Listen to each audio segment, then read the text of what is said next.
Unit का नाम है हमारा EMI, electromagnetic induction. Electromagnetic induction basically क्या होता है, ये फिनोमिना होता है मैग्नेट का। हम सारा इसमें मैग्नेटिक फील्ड के बारे में पढ़ेंगे कि ये कोई भी कॉइल है, जैसे जैसे मैं इस कॉइल से मैग्नेटिक फील्ड चेंज करता रहूंगा तो इस कॉइल में करंट या EMF, या तो मैं इस पूरी यूनिट में करंट बोलूंगा या मैं पूरी यूनिट में EMF बोलूंगा, दोनों का मतलब सेम है। EMF और करंट सेम चीज होगी यहाँ इस यूनिट में। तो आता है what do you understand by electromagnetic induction. Electromagnetic induction क्या है, ये फिनोमिना है मैग्नेट का। It is the phenomena of generating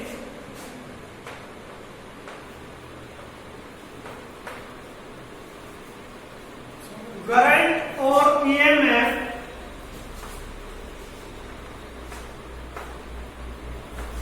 by changing the magnetic field।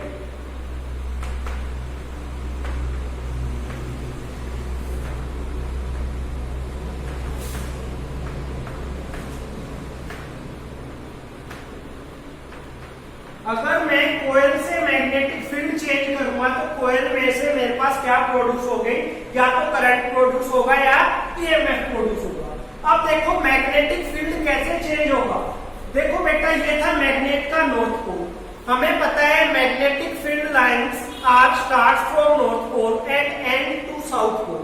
जैसे जैसे साउथ पोल से मैग्नेटिक फील्ड लाइन आती रहेगी तो जो ये कोयल है, कोयल में से ज्यादा मैग्नेटिक फील्ड लाइन जाएंगी, ज्यादा मैग्नेटिक फील्ड लाइन जाएंगी तो मैग्नेटिक फील्ड ज्यादा चेंज होगा।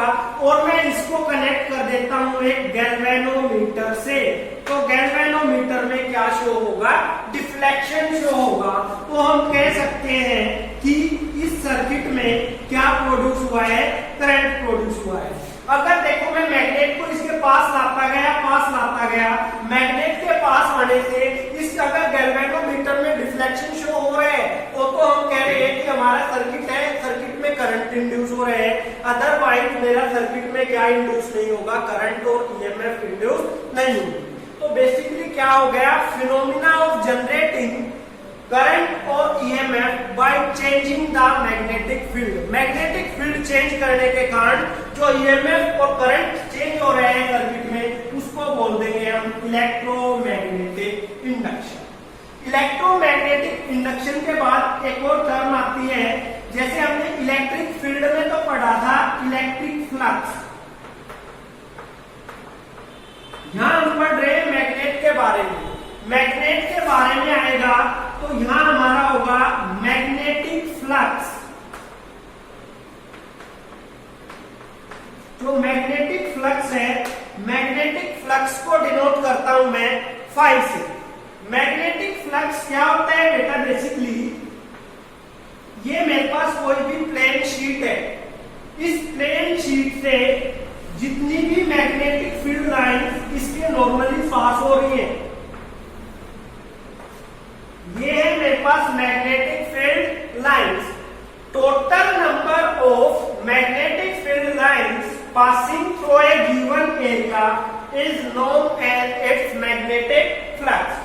सपोज करो 1 सेकंड में यहां से 10 मैग्नेटिक फील्ड लाइन पास हो रही है इस एरिया ऑफ क्रॉस सेक्शन से, तो इसका मैग्नेटिक फ्लक्स आ गया मेरे पास 10 टेस्ला मीटर स्क्वायर। वो हम यूनिट बाद में डिस्कस करेंगे। सबसे पहले मेरे को ये पता होना चाहिए what do you understand by magnetic flux. अब ये लाइन नॉर्मली कैसे भी हो सकती है, जितनी भी मैग्नेटिक फील्ड लाइंस इस एरिया ऑफ क्रॉस सेक्शन से पास होगी उसको उसका क्या बोल देंगे, मैग्नेटिक फ्लक्स। देखो कैसे डिफाइन करेंगे मैग्नेटिक फ्लक्स को हम,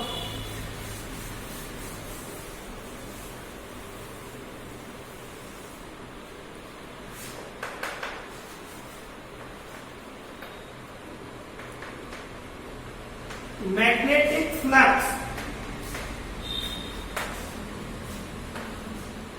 ये था मेरे पास कोई भी प्लेन शीट, प्लेन शीट से रेगुलरली मैग्नेटिक फील्ड लाइन पास हो रही थी हमारी।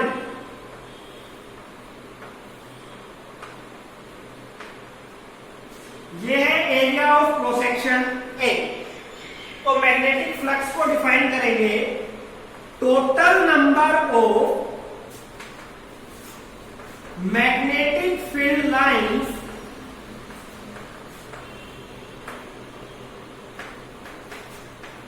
passing through a given area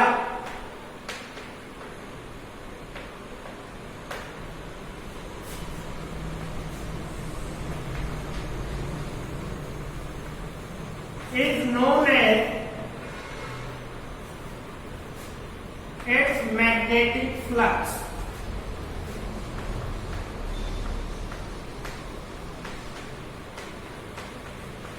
इसको बोलते हैं इसका मैग्नेटिक फ्लक्स। अब देखो मैग्नेटिक फ्लक्स को डिनोट करते हैं बेटा हम फाइव होता है बी डॉट ए। जितनी मैग्नेटिक फील्ड लाइन पास हुई है और जितने एरिया से पास हुई है उसको हम क्या बोल देंगे, इसका मैग्नेटिक फ्लक्स। अब बी है मैग्नेटिक फील्ड। मैग्नेटिक फील्ड की एसआई यूनिट होती है टेस्ला। जो भी मैग्नेटिक फील्ड है, मैग्नेटिक फील्ड की एसआई यूनिट है मेरे पास टेस्ला। ए है area of cross section. Area of cross section की यूनिट होती है मीटर। तो मैग्नेटिक फ्लक्स की यूनिट आ गई मेरे पास tesla metre square. Tesla metre square. और मैग्नेटिक फ्लक्स की एक और यूनिट होती है जिसको हम कहते हैं वेबर। ऐसा यूनिट क्या होती है मैग्नेटिक फ्लक्स की, वेबर। अगर मैं सीजीएस यूनिट की बात करूं तो सीजीएस यूनिट होती है मेरे पास मैक्सवेल। मैग्नेटिक फ्लक्स की एसआई यूनिट होगी मेरे पास वेबर या टेस्ला मीटर स्क्वायर या सीजीएस यूनिट होगी मैक्सवेल। अब क्वेश्चन आ जाता है कई बार, when will be the magnetic flux positive, when will be the magnetic flux negative and when will be the magnetic flux zero. हमें type of magnetic flux discuss करना है कि पॉजिटिव मैग्नेटिक फ्लक्स कब होगा, नेगेटिव मैग्नेटिक फ्लक्स कब होगा और zero magnetic flux कब होगा। देखो ये आपके पास थी डॉट प्रोडक्ट। हमें पता है डॉट प्रोडक्ट ओपन होती है हमेशा cos थीटा से, वेक्टर में हमने बुक पढ़ा है 11th क्लास में, और क्रॉस प्रोडक्ट ओपन होती है हमारी sin थीटा से।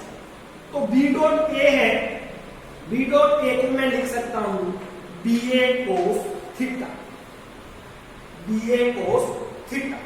अब देखो जब मेरा मैग्नेटिक फ्लक्स चेंज होगा तो वो डिपेंड करेगा थ्री क्वांटिटीज के ऊपर, magnetic field B, area of cross section A and the orientation theta. कि ये magnetic field lines area vector के साथ कितना एंगल फॉर्म कर रही है। अगर एंगल चेंज होगा तो भी मैग्नेटिक फ्लक्स चेंज होगा। अगर मेरे पास मैग्नेटिक फील्ड बी की वैल्यू चेंज हो जाएगी तो भी फाई की वैल्यू चेंज होगी। अगर मेरे पास एरिया ऑफ क्रॉस सेक्शन की वैल्यू चेंज होगी तो भी मेरे पास फाई की वैल्यू क्या हो जाएगी, चेंज हो जाएगी। तो अब मैं डिस्कस करूंगा positive magnetic flux.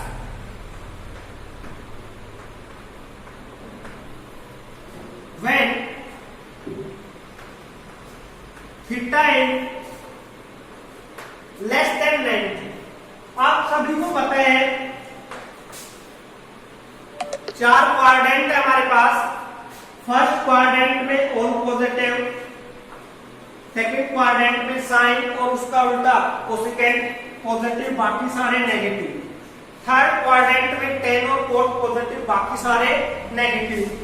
Fourth quadrant में कोस और सीकेंट पॉजिटिव, बाकी सारे क्या होंगे, negative.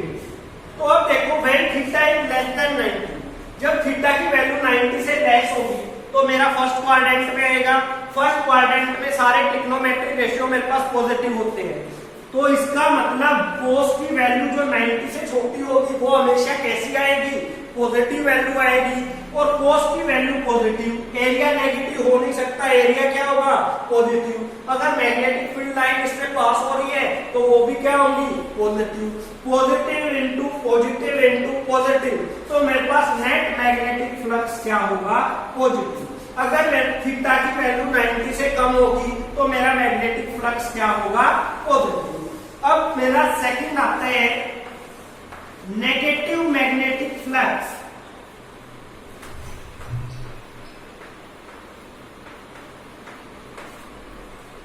Negative magnetic flux when theta is greater than 90। अगर थीटा 90 से ज्यादा होगा और 270 से लेस होगा, 90 से ज्यादा होगा तो भी सेकंड क्वाड्रेंट में आएगा और सेकंड क्वाड्रेंट में कोस क्या है, नेगेटिव। 270 से लेस होगा तो थर्ड क्वाड्रेंट में आ जाएगा, थर्ड क्वाड्रेंट में भी कोस क्या है, नेगेटिव। मैग्नेटिक फील्ड और एरिया कभी भी नेगेटिव हो नहीं सकते, positive into negative, then magnetic flux will be negative. अगर मेरी थीटा की वैल्यू 90 से ज्यादा हुई और 270 से कम हुई तो हमारा जो थीटा लाई करेगा वो सेकंड और थर्ड क्वाड्रेंट में लाई करेगा। तो सेकंड और थर्ड क्वाड्रेंट में दोनों में कोस की वैल्यू होती है नेगेटिव और नेगेटिव इनटू पॉजिटिव, तो net magnetic flux will be negative. अब थर्ड टाइप का मैग्नेटिक फ्लक्स आता है zero magnetic flux. When theta is equal to 90 degree, हमें पता है अगर लाइन परपेंडिकुलरली पास हो रही है तो थीटा की वैल्यू होगी 90 डिग्री। अगर मैं 90 पुट करूंगा तो cos 90 होता है 0, 0 इंटू समथिंग 0, तो मेरा नेट मैग्नेटिक फ्लक्स उस केस में आ जाएगा 0। ये 1 मार्क में क्वेश्चन अभी जो 2020 के आपके एग्जाम थे 1 मार्क क्वेश्चन आया हुआ था, When will be the magnetic flux zero? Zero magnetic flux कब होगा उसके लिए आपको कंडीशन बतानी है। तो कंडीशन सिंपल है हमारी, जब मैग्नेटिक फील्ड लाइन अगर परपेंडिकुलरली पास होगी तो थीटा की वैल्यू 90 होगी और cos 90 0 होता है, 0 इंटू समथिंग क्या होगा 0। ये था मेरे पास सारा का सारा मैग्नेटिक फ्लक्स के बारे में कि मैग्नेटिक फ्लक्स कब पॉजिटिव होगा, कब नेगेटिव होगा और कब क्या होगा, 0। अब एक रिलेशन आ जाता है, जैसे मैंने एसआई यूनिट बताई वेबर, सीजीएस यूनिट मैंने आपको बताई मैक्सवेल। तो कई बार पूछ लेता है what is the relation between SI unit and CGS unit. Maxwell में और वेबर में रिलेशन बताओ क्या होता है।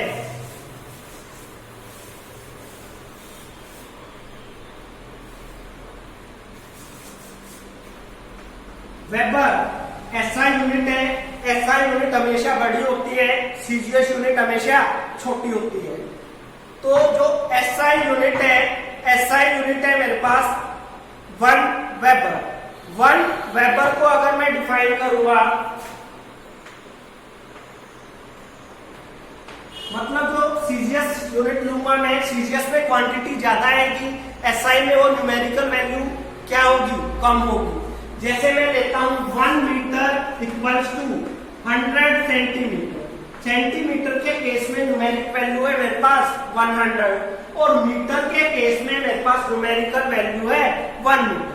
तो इस केस में सीजीएस के केस में न्यूमेरिकल वैल्यू मेरी ज्यादा होती है, एसआई के केस में न्यूमेरिक वैल्यू क्या होती है, कम होती है। वही बात यहाँ है, 1 weber equals to 10⁸ maxwell. 1 weber किसके इक्वल होता है हमारा, 10⁸ मैक्सवेल के इक्वल होते हैं। अब देखो जैसा हम डायमेंशनल फॉर्मूले कैलकुलेट करते 11th क्लास से आ रहे हैं, तो जब हमने नई क्वांटिटी पढ़ ली 5 that will be the magnetic flux, तो आपसे पूछ सकता है कि मैग्नेटिक फ्लक्स का डायमेंशनल फॉर्मूला क्या होगा। क्योंकि मैग्नेटिक फ्लक्स की आपको एसआई यूनिट पता लगी, एसआई यूनिट क्या होती है। अगर मैग्नेटिक फ्लक्स का डायमेंशनल फॉर्मूला कैलकुलेट करना होगा तो कैसे कैलकुलेट करेंगे वो देखिए। फाई की वैल्यू है B into A into cos of theta. अब देखो A का तो मेरे को डायमेंशनल फॉर्मूला पता है, B का डायमेंशनल फॉर्मूला नहीं पता। थर्ड यूनिट में एक दिन में टॉपिक करवा के आया था, F is equal to QVB sine theta. F is equal to Q into V into B into sine theta. यहां से आप B का डायमेंशनल फॉर्मूला कैलकुलेट करो। B क्या आ गया आपके पास, F upon QV sine theta. F है आपके पास मैग्नेटिक फोर्स। फोर्स का डायमेंशनल फॉर्मूला होता है हमारे पास M1 L1 T-2। Q है मेरे पास चार्ज, चार्ज होता है मेरे पास करंट इनटू टाइम, कि किसी कंडक्टर से कितना करंट पास हो रहा है, वो कितने टाइम में पास हो रहा है। करंट की यूनिट होती है एम्पियर टाइम्स टी, तो A इंटू टी। V है मेरे पास वेलोसिटी, वेलोसिटी होता है displacement upon time, L1 t minus 1 sine theta, theta having no dimensional formula, क्योंकि थीटा क्या होता है आर्क अपॉन रेडियस, ऊपर भी लेंथ होती है और नीचे भी क्या होती है लेंथ, लेंथ से लेंथ क्या हो जाता है कैंसल हो। अब देखो डायमेंशनल फॉर्मूला क्या आ गया आपके पास, लेंथ से लेंथ कैंसिल होगी मेरे पास यहाँ m1 plus 1 minus 1 cancel, t minus 2 a minus 1, ये आया है आपके पास dimensional formula for magnetic field. Magnetic field का डायमेंशनल फॉर्मूला आ गया m1 t minus 2 a minus 1। A है area of cross section, area होता है मेरे पास लेंथ इनटू ब्रेड्थ, दो लेंथ आ गई तो L2। cos theta having no dimensional formula, cos theta का कोई डायमेंशनल फॉर्मूला नहीं होगा, तो m1 L2 t minus 2 a minus 1, that will be the dimensional formula for magnetic flux. ये मैग्नेटिक फ्लक्स के लिए क्या आ गया बेटा हमारा डायमेंशनल फॉर्मूला। अब देखो पूछा जाता है कि मैग्नेटिक फ्लक्स एक वेक्टर क्वांटिटी है या स्केलर क्वांटिटी है। मैग्नेटिक फ्लक्स कैसी क्वांटिटी है, वेक्टर है या स्केलर है? It is a scalar quantity.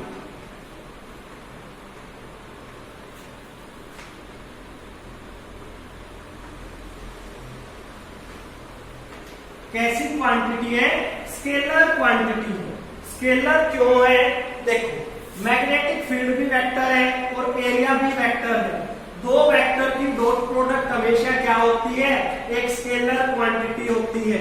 अभी आप मैथ्स में भी डॉट प्रोडक्ट पढ़ के आए हो, जब आपने A2 minus A1 dot B1 cross B2 किया था तो वो एक नंबर आया था आपके पास। तो याद रखना है दो वेक्टर की डॉट प्रोडक्ट हमेशा कैसी क्वांटिटी होती है, स्केलर क्वांटिटी होती है। तो यहाँ भी वही बात है कि मैग्नेटिक फ्लक्स भी क्या, मैग्नेटिक फील्ड भी कैसा है, वेक्टर, और एरिया भी क्या है, वेक्टर। दो वेक्टर की डॉट प्रोडक्ट हमेशा कैसी आएगी, स्केलर क्वांटिटी आएगी। दो वेक्टर की डॉट प्रोडक्ट हमेशा कैसी क्वांटिटी आएगी, स्केलर क्वांटिटी आएगी।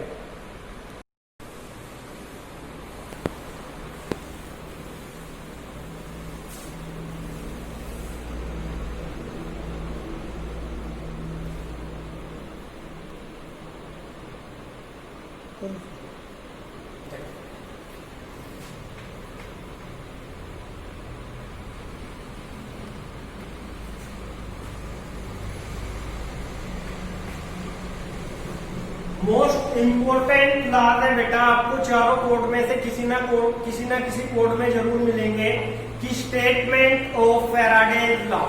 फैराडे लॉ की आपको क्या लिखनी है, स्टेटमेंट लिखनी है।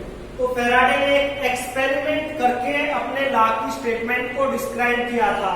सबसे पहले मैं लॉ डिस्कस करूंगा, उसके बाद एक्सपेरिमेंट करके आपको समझाऊंगा कि कैसे लॉ उसने डिस्कस किया। उसने अपना फर्स्ट लॉ डिस्कस किया था, whenever magnetic flux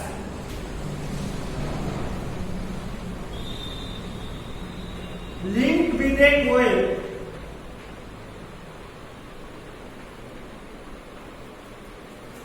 changes,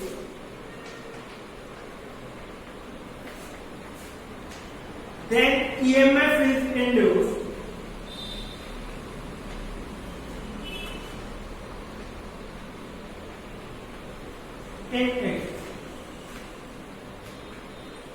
उसने कहा कि जब भी किसी कोयल से मैग्नेटिक फ्लक्स चेंज होगा तो उस कोयल में क्या प्रोड्यूस होगी, ईएमएफ प्रोड्यूस होगी। यही तो हमारा क्या था, इलेक्ट्रोमैग्नेटिक इंडक्शन था।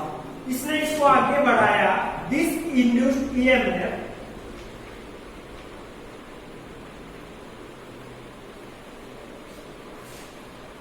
लास्ट सो लॉन्ग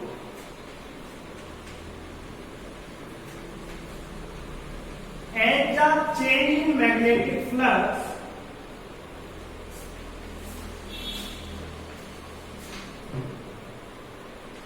continuously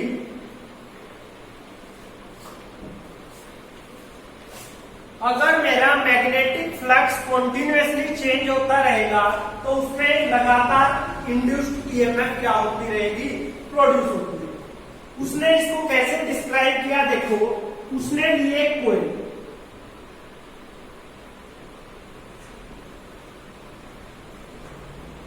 उसने इस कोयल को अटैच किया एक गैल्वेनोमीटर से। ये मानना उसने कोयल का नॉर्थ पोल है, जो लोअर है वो कोयल का साउथ पोल।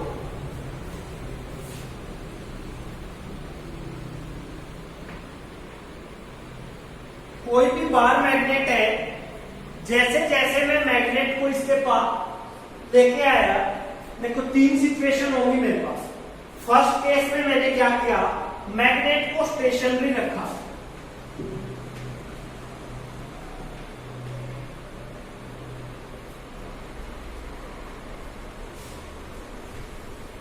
स्टेशनरी और एट रेस्ट पोजीशन। मैंने मैग्नेट को नहीं हिलाया डुलाया, मैग्नेट को चेंज नहीं किया। डेफिनेशन फिर से बताओ। देखो डेफिनेशन क्या है बेटा, जैसे जैसे मैग्नेटिक फ्लक्स चेंज होगा तो इसमें ईएमएफ प्रोड्यूस होगा। कैसे, सपोज करो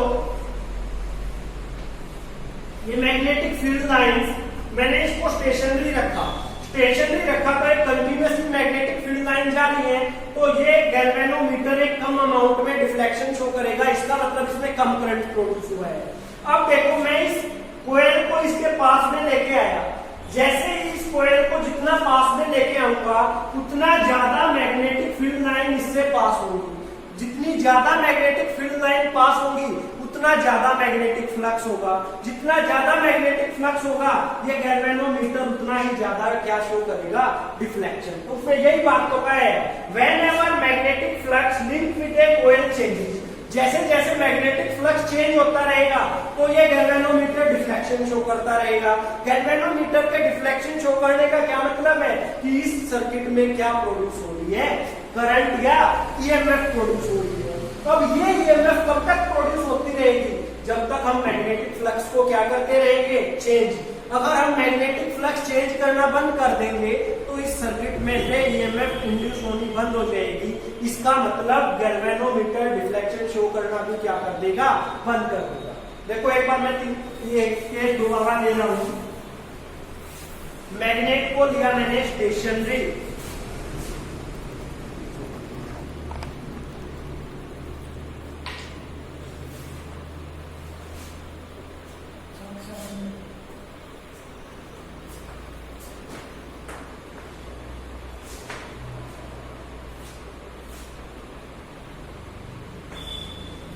मैग्नेट ले ली मैंने रेस्ट में। मतलब जब मैग्नेट रेस्ट में ली तो जितनी मैग्नेटिक फील्ड लाइन इससे पास होनी थी वो एक कांस्टेंट अमाउंट में रहेंगी। नेक्स्ट स्टेप में मैंने क्या किया,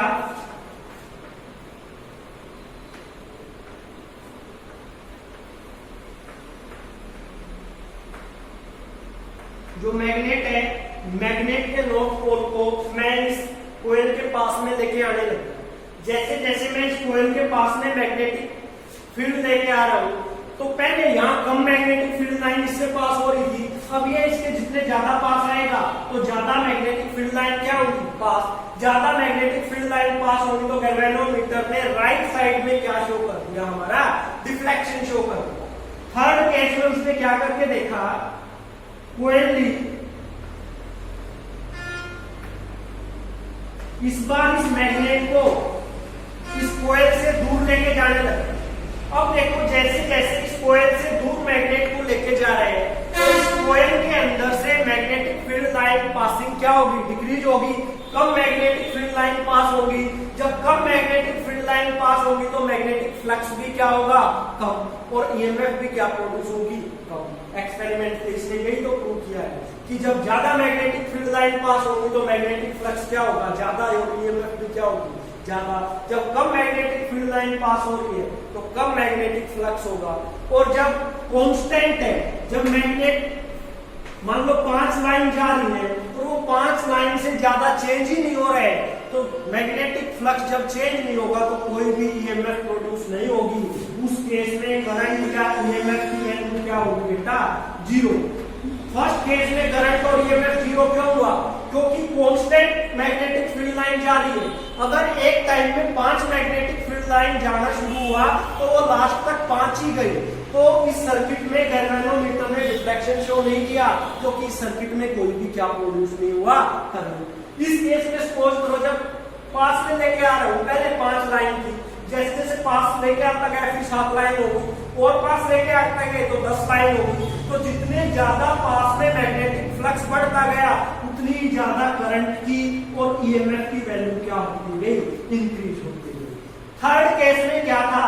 मैं इस मैग्नेट को इससे दूर लेके गया, जैसे जैसे मैं मैग्नेट को इससे दूर लेके गया तो करंट और ईएमएफ की वैल्यू क्या होती गई? कम होती गई। तो मैग्नेटिक फ्लक्स क्या होता गया? प्रोड्यूस होता गया।